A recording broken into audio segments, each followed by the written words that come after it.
ओम स्वस्ति पंथा मनुचरेम सूर्या चंद्रमसा विव पुनर्ददताघ्नता जानता संगमे महीम। हे प्रभु, जीवनर गतिपथरे अनेक बाधा विघ्न घात प्रतिघात आसुथिला बेले स्वस्तिर मार्ग आमठारु दूरे जाउछि। जदि आपणक कृपा हेले दानशील अहिंसक एवं ज्ञानी मानकर सत्संग मिलिले तांको सह बसिबार सुजोग मिलिले सत्यर मार्ग सरल हेबो। एतिके कृपा करंतु प्रभु, एतिके प्रार्थना, एतिके निवेदन प्रभु।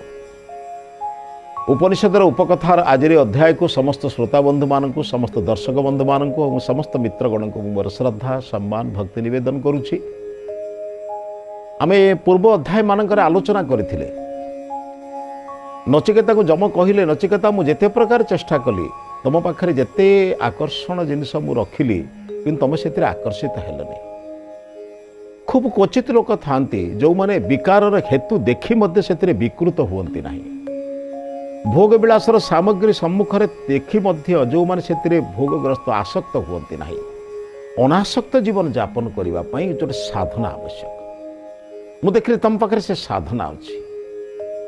तुम से साधना भितर जोड़िए मार्ग जो श्रेय मार्ग और प्रेय मार्ग जोड़िए मार्ग भितर तुम श्रेय मार्गर पथिक बोली मु अनुभव कली। कना जो माने प्रेय मार्ग रे जानते से माने तात्कालिक भोग को श्रेष्ठ भोग बोली बुझंती। जहाँ मिलुची से ग्रहण करनबा, कौन हब न हब अलग कथा। आमे वर्तमान जो भोग मिलुची ताको भोग करिबा, भोग रे संयमता रखिबा नाही। संयम विहीन भोग करी रोगग्रस्त बरंग हबा किंतु भोग आसुची माने ताकू छाड़िबा नाही। सेथिपई महात्मा भर्तृहरि भय करी कहिचंती, केउथिरे कोन भय अछि से कहिले, भोगे रोग भयम कुले चिति भयम काये कुर्दंतात भयम। तमे भोग जते करिवो सेते रोग युक्त हबो। आज समाज रे जते लोक रोगग्रस्त होइचंती, समाज रे जते लोक रोगी होइचंती, सेथिरु प्राय अनेक लोकंकर मूल कारण आपण खोजिले सेमाने समस्ते भोग युक्त। भोगर मार्ग को परिहार करि पारु नाहंती एवं सेमाने चिंतन करुचंती सेही भोग मार्ग रे थाई आमे विराट भवन करिछु, विराट भाव रे आमर चित्र को आमे अन्य मानक आगे प्रकाशित एवं निज चित्र संपर्क जेतले बखाणीबे, मु या करि नाही, मु या चिंतन नाही, मो जीवन रे एमिति करि नाही, मु केबे एमिति स्टेज स्तर को जाई परिबि नाही। तामने सेमाने भावंती आमे जेमिति सबु दृष्टिकोण रु निजको सर्वदा श्रेष्ठ। ता नुहे भाई, दिने समय आसीब आमको निम्न स्तर को जीवाको पड़िबो। दिने समय आसीब तमर से पलंक रहिबनी, तुमको सेही कौनसी चिकित्सालयर बिछणारे ही शोइबाको पड़िबो। भाई तमरी साजसज्जा रहिबो नाही, तुमको भी दिने स्ट्रेचर रे जीवाको पड़िबो। किए कहिला केतबेले को परिस्थिति आसीब, सब परिस्थिति को स्वीकार करनियो। सेतिपई जमराज नचिकेता कहले नचिकेता मु जानुची सत्वम प्रियान प्रिय रूपांश कामान अविध्याय नचिकेतो ते साक्षी। मु देखिली तम पाखरे प्रकृत वर्तमान साक्षी रूप देखुची तमे प्रकृत भाव में श्रेय मार्गर पथिक, तमे एगुड़िक तुम पाखरे प्रलोभन हो पारु नाही। सेतिपई कहिची नैताम सुंकाम वित्तमयी अवाप्तो जस्याम मंजंती बहवो मनुष्याः। बहवो मनुष्याः जस्याम मंजंती, बहु लोक माने जो मार्ग रे जानती, बहु लोक मान जो मार्ग रे जानते सेटा ठीक मार्ग बोली भाव नहीं। बहु लोक जो मार्ग रे जाउछन्ति, अनेक लोकंकर जुक्ति बहु लोक करूछन्ति, बहु लोक मानुछन्ति, आमे कहीं न करिवा ना भाई। बहु लोक जो बाटे जानते सेटा भल बिले आपण विचार करंतु नाही। समाज रे प्राइमरी पाठ पढ़िथा लोक जते मेट्रिक पास कले ताठारु कम, मेट्रिक ठारु बीए कम, बीए ठारु एमए कम, एमए ठारु आईएएस ओएएस अफसर कम, ता बिले कोन से माने कम लोक हेले बिले खराब से माने ता नहीं। सबू केवल संख्या दृष्टि नियाजीव नाही। अनेक लोक करुचंती बोली करंतु नहीं। जहाँ ठीक ताहा करंतु, जहाँ न्यायर मार्ग ताहा करंतु, जहाँ सत्यर मार्ग ताहा करंतु। से कहले बहवो बंजंती, बहु लोक माने जो मार्ग रे जाउचंती, बहु भोग विलास मार्ग रे अछंती, तमे ताकू ग्रहण कल नाही। कम कथा नुहे आज्ञा। स्रोतर अनुकूलतार समस्ते चली जाती, स्रोतर प्रतिकूल रे केते लोक जाती। उपकारी लोक को तो भल पिला को तो समस्ते पढ़ाई दियंती। अत्यंत कम पाठ पढ़ुथिबा विद्यारे दुर्बल थिबा पिला को केजन लोक पाठ पढ़ाती। से कथा शास्त्र कहले सबू लोक बहु लोक मंजंती ବହୁ ଲୋକ ଯେଉଁ ଖୁସିରେ ରହୁଛନ୍ତି, ଯେଉଁ ସୁଖ ପାଇବା ପାଇଁ ସମସ୍ତେ ପାଗଳ ବର୍ତ୍ତମାନ। ପାଇବାର ନିଶା ଯେତେ ପାଇଲେ ସନ୍ତୁଷ୍ଟ ନୁହନ୍ତି। ଆଶା ବଧି କୋ ଗତା, ଆଶାର ଶେଷ କୋଉଠି ଅଛି? ମୃତ୍ୟୁ ପର୍ଯ୍ୟନ୍ତ ଲୋକ ଭଜୁଛି କେମିତି ମୁଁ ପାଇବି। କ'ଣ ପାଇବ? ଆରେ ଭାଇ, ଯାହା ପାଇଲା ପରେ ଆଉ ପାଇବାର ଇଚ୍ଛା ହେବ ନାହିଁ। ସକାଳେ ଖାଦ୍ୟ ଖାଇଲେ 6 ଘଣ୍ଟା ପରେ ପୁଣି ଭୋକ ଲାଗୁଛି। ତମେ କ'ଣ ପାଇଗଲା ପରେ ସବୁ ପାଇଗଲ? ଜୀବନର ପ୍ରତ୍ୟେକ ଦିନ ବା ଆମକୁ ପାଇବାର ଇଚ୍ଛା ଅଛି, କିନ୍ତୁ ଏମିତି ଗୋଟେ ଜିନିଷ ଅଛି ଯାହାକୁ ପାଇଲା ପରେ ଆଉ ପାଇବାର ଇଚ୍ଛା ନାହିଁ। ତାକୁ କିଏ ଭାବନ୍ତି ଜାଣିଛନ୍ତି? ଯେଉଁମାନେ ଗିରିକନ୍ଦରାରେ ରହନ୍ତି, ଯେଉଁମାନେ ଫଳମୂଳ ଭକ୍ଷଣ କରନ୍ତି, ଯେଉଁମାନେ ଈଶ୍ୱରଙ୍କର ଉପାସନା କରନ୍ତି, ଯେଉଁମାନେ ଈଶ୍ୱରଙ୍କର ଆନନ୍ଦ ଭିତରେ ନିଜକୁ ନିମଗ୍ନ କରି ନିଅନ୍ତି, ସେମାନଙ୍କ ପାଖରେ ଯେଉଁ ସୁଖ ସୁବିଧା ଅଛି, ଯେଉଁ ଆନନ୍ଦ ପାଉଛନ୍ତି, ତମେ ଜୀବନରେ ସେ ଆନନ୍ଦ ପାଇପାରିବ ନାହିଁ। ବସ୍ତୁରୁ ଯାହା ମିଳେ ସୁଖ, କିନ୍ତୁ ଆତ୍ମାର ଆନନ୍ଦ ଯାହା, ଯତୋ ବାଚା ନିବର୍ତ୍ତନ୍ତେ ଅପ୍ରାପ୍ୟ ମନସା ସହ, ମନୋବଚନ ଯେଉଁଠି ପରାହତ, କଥାରେ କହି ହେବ ନାହିଁ, ତାକୁ ହିଁ ତ ଆନନ୍ଦ କହନ୍ତି। ତାକୁ ହିଁ ସେଇମାନେ ଭୋଗ କରନ୍ତି, ଯେଉଁମାନେ ଶ୍ରେୟ ମାର୍ଗର ପଥିକ ଭୋଗ କରନ୍ତି। ଯେଉଁମାନେ ଭିକ୍ଷୁକ, ଯାହାକୁ ଆପଣ ଭିକ୍ଷୁକ କହୁଛନ୍ତି, ଯେଉଁମାନଙ୍କୁ ଆପଣ ଯୋଗୀ କହୁଛନ୍ତି, ଯେଉଁମାନଙ୍କୁ ବୈରାଗୀ କହୁଛନ୍ତି, ଯେଉଁମାନଙ୍କୁ ସନ୍ନ୍ୟାସୀ କହୁଛନ୍ତି, ସବୁ ସନ୍ନ୍ୟାସୀ ନୁହନ୍ତି ଆଜ୍ଞା। ଯେଉଁ ସନ୍ନ୍ୟାସ ପ୍ରକୃତ ସତ୍କୁ ନ୍ୟାସ କରିଛନ୍ତି, ଯେଉଁମାନେ ସମାଜରେ କଲ୍ୟାଣ କରିବା ପାଇଁ ପ୍ରତ୍ୟେକ ଘରକୁ ନିର୍ମାଣ କରିବା ପାଇଁ ଯାଆନ୍ତି, କିନ୍ତୁ ନିଜ ଘର ନିର୍ମାଣ କରିବା ପଛରେ ପଡ଼ନ୍ତି ନାହିଁ। ପ୍ରତ୍ୟେକ ଘରକୁ ନିର୍ମାଣ କରନ୍ତି, ପ୍ରତ୍ୟେକ ଘରରେ ଥିବା ଲୋକଙ୍କୁ ନିର୍ମାଣ କରନ୍ତି। ସେଇମାନଙ୍କର ସନ୍ନ୍ୟାସୀମାନଙ୍କର ପାଇଁ ଜୀବନକୁ କଥା କହୁଛନ୍ତି, ସେଇମାନେ ଶ୍ରେୟ ମାର୍ଗର ପଥିକ, ସେଇମାନେ ହିଁ ପ୍ରକୃତ ପାଆନ୍ତି। କିନ୍ତୁ ବହୁ ଲୋକ ଯାଉଛନ୍ତି ବୋଲି ସେ ଯାଆନ୍ତି ନାହିଁ। ସମାଜରେ କିଛି ଲୋକ ରାସ୍ତା ଭାଙ୍ଗିକି ଯାଆନ୍ତି, କାରଣ ଜାଣନ୍ତି ବହୁ ଲୋକ ଯେଉଁ ବାଟେ ଯାଉଛନ୍ତି ସେଗୁଡ଼ା ତିଆରି। ମହାତ୍ମା ଭାରବୀ ଲେଖିଛନ୍ତି ଅତି ସୁନ୍ଦର ଭାବରେ, କିରାତାର୍ଜୁନ କାବ୍ୟରେ ଲେଖିଛନ୍ତି। କିରାତାର୍ଜୁନ କାବ୍ୟରେ ଭାରବୀ ଯେଉଁ କଥାକୁ ଲେଖିଲେ, କହିଲେ ତିଆରି ହେଇଥିବା ପାହାଚରେ ତ ସମସ୍ତେ ଯାଆନ୍ତି, କ୍ୱଚିତ ଲୋକ ପାହାଚ ତିଆରି କରି ଭିତରେ ପଶନ୍ତି। ସୋପାନ ତିଆରି କରି ଯେଉଁମାନେ ପ୍ରବେଶ କରନ୍ତି, ସେଇମାନେ ହେଉଛନ୍ତି ଶ୍ରେଷ୍ଠ। ସୋପାନ ତିଆରି ହେଇଛି, ସମସ୍ତେ ନଦୀକୁ ପ୍ରବେଶ କରିବେ, ପୁଷ୍କରିଣୀକୁ ପ୍ରବେଶ କରିବେ, ଗୃହକୁ ପ୍ରବେଶ କରିବେ, ଏଇଟାରେ ବାହାଦୁରୀ କ'ଣ? ଯେଉଁମାନେ ତିଆରି କରନ୍ତି, ଯେଉଁମାନେ ନୂତନ ରାସ୍ତା ତିଆରି କରନ୍ତି, ନୂତନ ପଦ୍ଧତି ତିଆରି କରନ୍ତି, ତାକୁ ପଦ୍ଧତି କହନ୍ତି, ସେଇମାନେ ସାଧୁ ସନ୍ଥ। ସେଇ କଥା ନଚିକେତା ତୁମେ କରିଛ।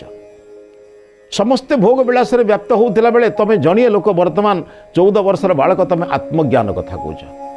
ତମେ ହିଁ ଗୋଟେ ବିପରୀତ ମାର୍ଗରେ ଚାଲୁଛ।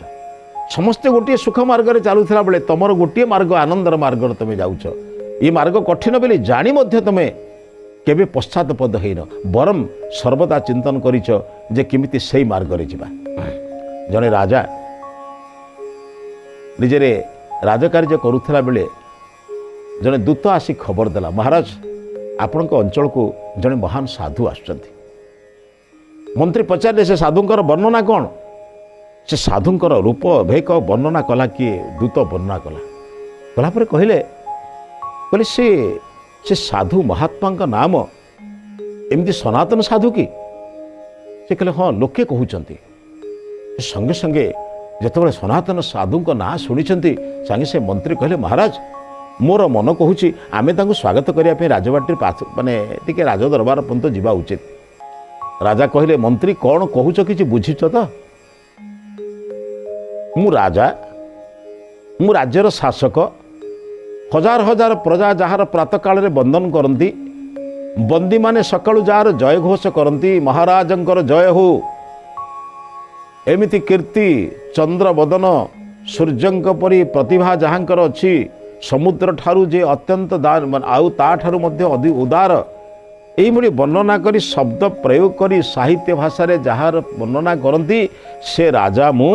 ମୋ ପାଖରେ ହୀରା ଲୀଳା ମୋତି ମାଣିକ୍ୟ ସବୁକିଛି ଥିବା ସତ୍ତ୍ୱେ ମୁଁ ଗୋଟେ ନଙ୍ଗା ଫକୀରକୁ, ଗୋଟେ ବାବାଜୀକୁ ସ୍ୱାଗତ କରିବା ପାଇଁ ରାଜବାଟୀର ରାସ୍ତା ପର୍ଯ୍ୟନ୍ତ ଯିବି? କ'ଣ ତମେ କହୁଛ? ମୁଣ୍ଡ ଖରାପ ହେଇଗଲାଣି କି? ପାଗଳ ହେଲେଣି ତମେ? ମନ୍ତ୍ରୀ କହିଲେ, ମହାରାଜ ମୁଁ ମୋର ହୃଦୟର କଥା କହୁଛି, ମୁଁ ଆପଣଙ୍କୁ ମନ୍ତ୍ରଣା ଦେବା ପାଇଁ ଅଛି। ଜୀବନରେ ଅନେକ ବର୍ଷ ଧରି ଆପଣଙ୍କୁ ମନ୍ତ୍ରଣା ଦେଇଛି, କେଉଁଠି ମନ୍ତ୍ରଣାରେ କେବେ ତ୍ରୁଟି ବିଚ୍ୟୁତି କରିନି। ଆପଣ କହନ୍ତୁ, ଆଜି ପର୍ଯ୍ୟନ୍ତ ଯେତେ ମନ୍ତ୍ରଣା ଆପଣଙ୍କୁ ଦେଇଛି, ଆପଣଙ୍କର ହିତ ପାଇଁ କହିଛି ନା ଅହିତ ପାଇଁ କହିଛି? ଆପଣ କେବେ ଅହିତ ଚିନ୍ତା କରିବାରେ କହିଛି? ଆଜି ବି ମଧ୍ୟ ମୁଁ କହୁଛି, ମୁଁ ସନାତନ ସାଧୁଙ୍କୁ ଜାଣେ, ତାଙ୍କୁ ପାଇବା କଷ୍ଟକର, ତାଙ୍କୁ ଦେଖିବା କଷ୍ଟକର, सी जितेबाला आज यही आम राज्य को परिक्रमार आसी आम राजबाटी आसवा कथा भी कहते राजबाटी तो से एमती हेले आसवे जदि आमे जाई तांकु तोरण पाखरु बा आमर राजबाटी राज दुर्गर जो गेट अच्छी जो फाटक पाखरु जदि आमे तांकु नहीं आसते ताहले आमर सम्मान बढ़ंता आम प्रजा माने खुशी होते जे एड़े बड़ साधु को मध्य आम राजा सम्मान करुचंती बोली कहना प्रजा माने जेतेबेले भाविबे राजा सम्मान करुचंती को प्रजार साहस हबनी शक्ति सामर्थ्य हब नाही से महात्मा विरुद्ध रे पदे कहबा पई एवं से महात्मा जहाँ कहूथिबा उपदेश विरुद्ध रे काम करिया पई आपण जीवा उचित।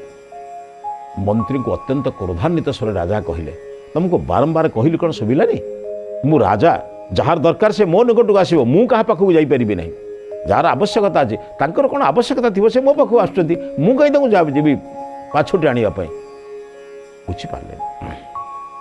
मंत्री कहले महाराज मु आपन को बुझे पारि ना मु से महात्मा गुण स्वभाव कीर्ति संबंध में जानी से किसी आश्चर्य काम करते ना किसी जादूगरी काम करते ना कि सम्मोहन विद्या जानी ना किंतु ज्ञान रे कर्तव्य रे आदर्श रे चरित्रवत्ता रे एते महान खूब क्वचित लोक अच्छा शास्त्रकार लिखुचंती साधुनाम दर्शनं पुण्यम तीर्थ भूता ही साधु काले फलंती तीर्थानि सद्य साधु समागम तीर्थर फल कालरे मिलिबो समयक्रमे मिलिबो किंतु सद्य साधु समागम साधु मानकर संगति सांगे सांगे मिलिबो निजर पाखरे निजर कर्तव्य करबा पई जोडी बसिथिले तांकर पाखरे थिबा खंडे कागज रे निजर इस्तफा पत्र जे मु आपणक दरबार रे मंत्री ही पारिबे नाही जोठी मंत्री मानकर मंत्रण को राजा ग्रहण करबा पई प्रस्तुत नुहंती से भली राजा पाखरे रहिबा को मु उचित मने करूनी किंबा मोर मंत्रणा राजा को जतबेले यथायोग्य मने हो नाही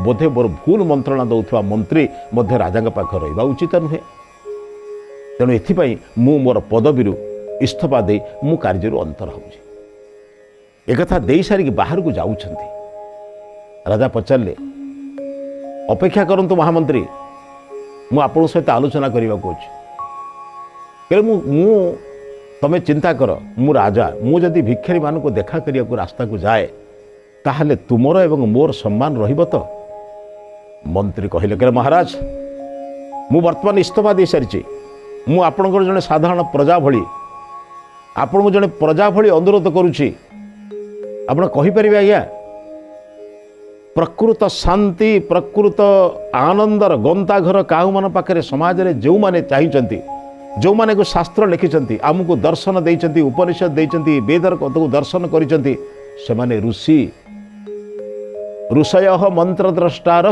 शास्त्र लिखाई मंत्र को जो माने दर्शन करिचंती ताको ऋषि कहंती जो माने मनन करी आमको दिग्दर्शन देइचंती मुनि सेई माने आपण कहंतु पतंजलि महर्षि जदि निजर विद्या बुद्धि को प्रयोग करी आमको जोग दर्शन देई न थांते जदि महर्षि कणाद जदि आमको वैशेषिक दर्शन देई न थांते आम शास्त्र कोउठ पाई थांते कहले महाराज आपण जानी नाहंती कृषक माने शस्य कणा नहीं साइला परे शस्य नहीं गला परे बिलरु सबु धान गहम नहीं साइला परे जो धान और गहम बिलरे पड़ी थाए से कण को संग्रह करी ताकू निजे एवं शिष्य मानक द्वारा प्रस्तुत तंडुल प्रस्तुत कर चाउल भाव प्रस्तुत करी ताकू पक्व परिपक्व करी ताकू रोषेई करी खाती अद भक्षण करता हूँ कणाद कण कण शस्य कणा को संग्रह करी अद भक्षण करुथिबारु कणाद महर्षि जो वैशेषिक दर्शन बुझुंट अच्छा अच्छा विद्वान लोक माने अनेक गवेषक माने मध्य बुझी पारु नाहंती आपण कहउछन से नंगा फकीर बोली सही कौपिनी पिंधिथिबा बणर फलमूल खाउथिबा एवं प्रस्तर सज्जारे शोथिबा लोक माने आमको विभिन्न शून्यर रहस्य देइचंती आमको विभिन्न प्रकार आयुर्वेदर कथा कहिचंती आमको विभिन्न जलर निर्माण कथा कहिचंती एवं संसार जेते गूढ़ तत्व सेही माने प्रकाशित करिचंती राजदरबार रे थिबा राजा माने केबे चिंतन करिनांते नूतन तथ्य देइचंती बरम प्रजा मानक ठारू नहीं बंचिबार अभ्यास रे निजे बंची भोग बिलासी होइचंती ସେଥିପାଇଁ ସାଧୁମାନଙ୍କୁ ସର୍ବଦା ଆମେ ପ୍ରଣାମ କରୁଛୁ। କ'ଣ ପାଇଁ ନା ତାଙ୍କ ପାଖରେ ଜ୍ଞାନ ଅଛି। କେବଳ ଜ୍ଞାନ ନୁହେଁ, ଅନୁଭୂତର ଜ୍ଞାନ। ଆଉ ସାଧୁମାନଙ୍କୁ ପ୍ରଣାମ କରିବା ଦ୍ୱାରା ତାଙ୍କର ଉନ୍ନତି ହୋଇଯାଏନି, ତାଙ୍କର ଉପକାର ହୁଏନି, ବରଂ ପ୍ରଣାମ କରୁଥିବା ବ୍ୟକ୍ତିର ମୁଣ୍ଡକୁ ତାଙ୍କର ଜ୍ଞାନ ପ୍ରବେଶ କରି ଆସେ ବୋଲି ଆମେ ମୁଣ୍ଡ ପାଦ ଧରିକି ନେଉ ଏବଂ ତାଙ୍କୁ ପ୍ରଣାମ କରୁ। ପାଦ ଧରିବାର ଅର୍ଥ ହେଉଛି ତାଙ୍କ ପାଦରେ ଯେତିକି ଶକ୍ତି ସାମର୍ଥ୍ୟ ଅଛି ତାଙ୍କର ଜ୍ଞାନ ଆମର ମସ୍ତିଷ୍କରେ ପ୍ରବେଶ କରୁ। ଆମେ ତଳକୁ ପୁନଃ କଲେ ସେ ଆମକୁ ଆଶୀର୍ବାଦ ଦିଅନ୍ତି। ମହାରାଜ, ଆପଣ ଚିନ୍ତନ କଲେନି, ମୁଁ ଜୀବନରେ ଆପଣଙ୍କୁ ଯେତିକି ଥର ପରାମର୍ଶ ଦେଇଛି ସବୁବେଳେ ଗୋଟେ କଥା କହିଛି, ଆପଣ ସମସ୍ତଙ୍କୁ ଅପମାନିତ କରିବେ, କେବେ ସାଧୁ ଜ୍ଞାନୀ ଗୁଣୀ ଲୋକଙ୍କୁ ଅପମାନ କରିବେ ନାହିଁ। କାରଣ ସେମାନେ ସ୍ୱୟଂ ନିଜ କ୍ଷେତ୍ରରେ ରାଜା, ଆପଣ କିଛି ପ୍ରଜାମାନଙ୍କର ରାଜା। ଶାସ୍ତ୍ରରେ କୁହାହେଇନି ସ୍ୱଦେଶେ ପୂଜ୍ୟତେ ରାଜା ବିଦ୍ୱାନ ସର୍ବତ୍ର ପୂଜ୍ୟତେ। ବିଦ୍ୱାନର ପୂଜା ସର୍ବତ୍ର ହେଉଛି। ଆପଣ ନ ଗଲେ ତାଙ୍କର କ୍ଷତି ହେବନି, କିନ୍ତୁ ଆପଣ ଗଲେ ଆପଣଙ୍କର ସମ୍ମାନ ବଢ଼ିବା ସହିତ ଆପଣଙ୍କ ପ୍ରଜାମାନେ ଆପଣଙ୍କୁ ଧନ୍ୟବାଦ ଦେବେ। କହିଲେ ତମେ ଏଇ ଛୋଟିଆ କଥାରେ ଇସ୍ତଫା ଦେବାର କ'ଣ କାରଣ? କହିଲେ ମୁଁ ଇସ୍ତଫା ଏଇଥିପାଇଁ ଦେଲି, ମୁଁ ଆପଣଙ୍କ ପାଇଁ ଦେଇନି। କାରଣ ଆପଣ ଯେତେବେଳେ ଯାଉନାହାନ୍ତି ମନ୍ତ୍ରୀ ଭାବରେ ମୁଁ ଯାଇପାରିବି ନାହିଁ। କାରଣ ରାଜାର ଅଧସ୍ତନ କର୍ମଚାରୀ ମୁଁ, ଆପଣ ହେଉଛନ୍ତି ରାଜ୍ୟର ମାଲିକ, ମୁଁ ହେଉଛି ଅଧସ୍ତନ କର୍ମଚାରୀ। ମୁଁ ଯେତେବେଳେ ଆପଣ ଯାଉନାହାନ୍ତି ସାଧୁଙ୍କୁ ସ୍ୱାଗତ କରିବା ପାଇଁ, ସେତେବେଳେ ମୁଁ ଅଧସ୍ତନ କର୍ମଚାରୀଟେ ଯାଇପାରିବିନି। କିନ୍ତୁ ଜଣେ ସାଧାରଣ ଲୋକ ଭାବରେ ତ ମୁଁ ଯାଇପାରିବି ନା ନାହିଁ। ସେଥିପାଇଁ ମୁଁ ଦେଖିଲି ଯଦି ମୁଁ ଏ ପଦବୀରେ ରହୁଛି ତାହେଲେ ପଦବୀରେ ଯାଇ ମୁଁ ସାଧୁଙ୍କ ଦର୍ଶନ କରିପାରିବି ନାହିଁ। ତେଣୁ ପଦବୀ ମୋ ପାଇଁ ଏକ ପ୍ରତିବନ୍ଧକ ସୃଷ୍ଟି କଲା। ସେଥିପାଇଁ ପଦବୀକୁ ମୁଁ ପ୍ରତ୍ୟାହାର କଲି, ମୁଁ ପଦବୀକୁ ପଦାଘାତ କଲି, ଅର୍ଥ ନିଜକୁ ତ୍ୟାଗ କରିବା ପାଇଁ ଚେଷ୍ଟା କଲି। ମହାରାଜ କହିଲେ ମନ୍ତ୍ରୀ ମହାଶୟ, କହିଲେ ଦେଖନ୍ତୁ ଆଜ୍ଞା ମୋତେ ଆଉ ମନ୍ତ୍ରୀ କୁହନ୍ତୁ, କାରଣ ମୁଁ ଇସ୍ତଫା ଦେଇଛନ୍ତି। କହିଲେ ନାଇଁ ନାଇଁ, ତମେ ଇସ୍ତଫା ଦେଲେ ବୋଲି ମୁଁ ତ ଇସ୍ତଫା ଗ୍ରହଣ କରିନି। ତୁମର ଯେଉଁ ଇସ୍ତଫାଟାକୁ ମୁଁ ଗ୍ରହଣ କରିବାକୁ ମୁଁ ଗ୍ରହଣ କରେନି। ତମେ ଯେଉଁ ଦୃଷ୍ଟିକୋଣରେ କହୁଛ ମୁଁ ସେ ଦୃଷ୍ଟିକୋଣରେ ଚିନ୍ତନ କରିନି। ଆପଣ ମୋର ପ୍ରତିନିଧି ପ୍ରଣାମ କରି ଆସିଲେ କ'ଣ ଅସୁବିଧା ହେବ? ନାଇଁ ଆଜ୍ଞା, ଯଦି ସେଇଭଳି ସାଧୁ ହେଇଥାନ୍ତେ ତାହେଲେ ମୁଁ ପ୍ରଣାମ କରି ଆପଣଙ୍କ ରାଜବାଟୀ ତାଙ୍କୁ ନେଇ ଆସିଥାନ୍ତି, ମୁଁ ଆପଣଙ୍କୁ କହିନଥାନ୍ତି। ଆପଣ କେଉଁମାନଙ୍କୁ କିଭଳି ସନ୍ଥଙ୍କୁ ସ୍ୱାଗତ କରିବା ଦରକାର ଏ ଜ୍ଞାନ ମୋର ଅଛି ବୋଲି ମୁଁ ଆପଣଙ୍କୁ ପରାମର୍ଶ ଦେଲି। ରାଜା ଆଇଲେ କି ମନ୍ତ୍ରୀ ଆଇଲେ କି ସେନାପତି ଆଇଲେ କି କିଏ ଆଇଲେ ସେଥିରେ ସେ ବିଷାଦଗ୍ରସ୍ତ ନୁହନ୍ତି। ଆପଣ ତାକୁ ଯେପରି ଭାବରେ ବସେଇଲେ ସେ ମଧ୍ୟ କିଛି ଭାବିବେ ନାହିଁ, କି ମୁଁ ଗଲେ ମଧ୍ୟ ସେ ଭାବିବେନି ଯେ ରାଜା କାହିଁକି ଆସିଲେ ନାହିଁ ବୋଲି। କିନ୍ତୁ ସମଗ୍ର ବ୍ରହ୍ମାଣ୍ଡରେ ଅନ୍ୟ ରାଜ୍ୟ ତୁଳନାରେ ଆପଣଙ୍କ ରାଜ୍ୟ ଆହୁରି ପ୍ରଶଂସନୀୟ ହେବ, ସେଥିପାଇଁ ମୁଁ ଆପଣଙ୍କୁ କହିଥିଲି। କାହିଁକି ନା ଏ ସାଧାରଣ ଯେତେ ରାଜ୍ୟକୁ ଯାଇଛନ୍ତି ଅନ୍ୟ କର୍ମଚାରୀମାନେ ତାଙ୍କର ସ୍ୱାଗତ କରିଛନ୍ତି ଏବଂ ଶେଷରେ ଯେତେବେଳେ ବିଦାୟ ଦେଲାବେଳେ ରାଜାମାନେ ତାଙ୍କୁ ପ୍ରଣାମ କରିଛନ୍ତି। କାହିଁକି ନା ତାଙ୍କର ପରାମର୍ଶ, ତାଙ୍କର ସୁନ୍ଦର ଭାବରେ ଯେଉଁ ରାଜ୍ୟ ବ୍ୟବସ୍ଥାର ଯେଉଁ ବିଭିନ୍ନ ପ୍ରକାର ସୂତ୍ର ଏକଥା ଶୁଣି ସାରିଲା ପରେ ରାଜାମାନେ ତାଙ୍କ ପ୍ରଜାମାନଙ୍କୁ ସୁନ୍ଦର ଭାବରେ ଶାସନ କରିଛନ୍ତି ଏବଂ ସନ୍ନ୍ୟାସୀଙ୍କର ଭୂମିକାକୁ ଭୂୟସୀ ପ୍ରଶଂସା କରି ଗଲାବେଳେ ପାଦ ଛୁଇଁ ପ୍ରଣାମ କରି ତାଙ୍କୁ ରାଜ୍ୟରୁ ବିଦାୟ ଦେଇଛନ୍ତି।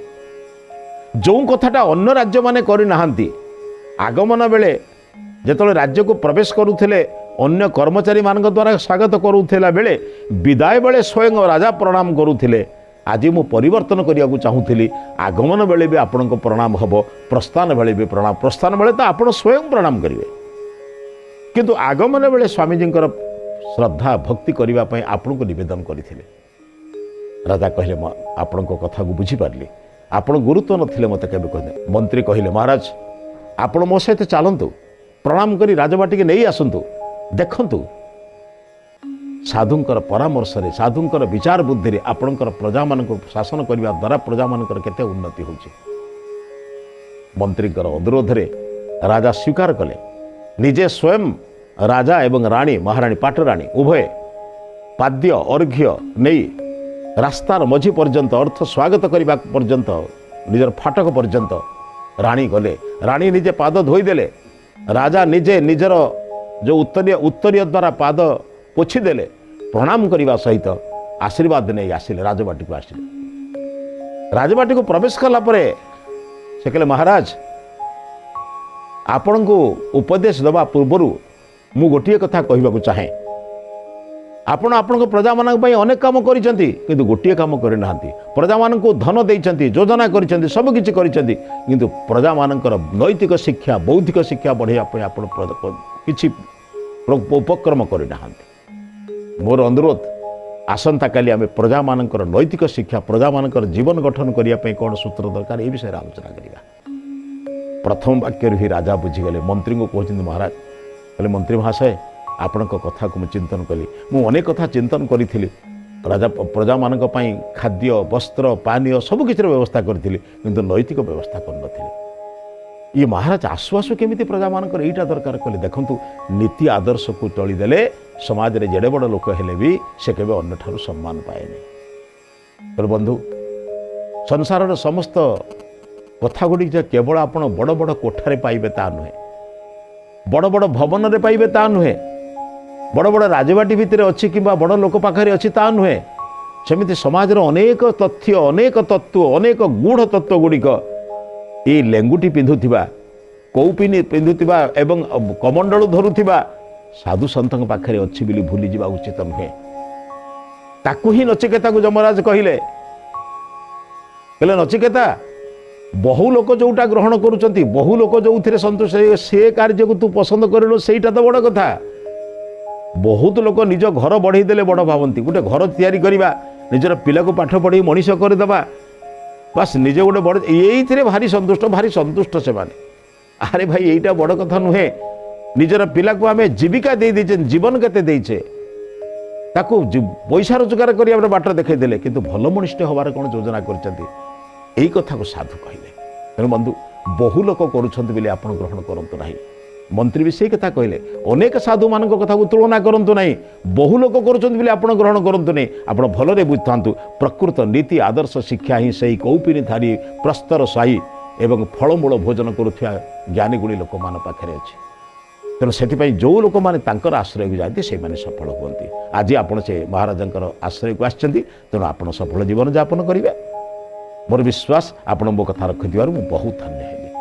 ଏ ବିଚାର ସହିତ ଆଜିର ଅଧ୍ୟାୟକୁ ଏଠି ସମାପ୍ତ କରୁଛି। ଏ ଅଧ୍ୟାୟକୁ ସମାପ୍ତ କରିବା ପୂର୍ବରୁ ଆଜିର ହିତବାଣୀ ସମ୍ପର୍କରେ ଚିନ୍ତନ କରିବା। ସଂସାରର ଗୂଢ଼ ରହସ୍ୟ ପର୍ବତ ଗୁମ୍ଫାରେ ରହୁଥିବା ସନ୍ନ୍ୟାସୀମାନଙ୍କ ପାଖରେ ଅଛି। ଯେଉଁମାନେ ସେଇମାନଙ୍କ ଚରଣ ତଳେ ବସନ୍ତି ସେମାନେ ଜୀବନ ଗଠନର ମାର୍ଗ ଜାଣନ୍ତି। ଆସନ୍ତୁ, ସାଧୁ ସନ୍ଥ ବିଦ୍ୱାନମାନଙ୍କର ସମ୍ମାନ କରିବା ଏବଂ ନିଜ ଜୀବନର ଉନ୍ନତି ପଥର ମାର୍ଗ ଉନ୍ମୁକ୍ତ କରିବା। ଏହି ବିଚାର ସହିତ ଆଜିର ଅଧ୍ୟାୟକୁ ଏଠି ସମାପ୍ତ କରୁଛି। ସମସ୍ତଙ୍କୁ ନମସ୍ତେ।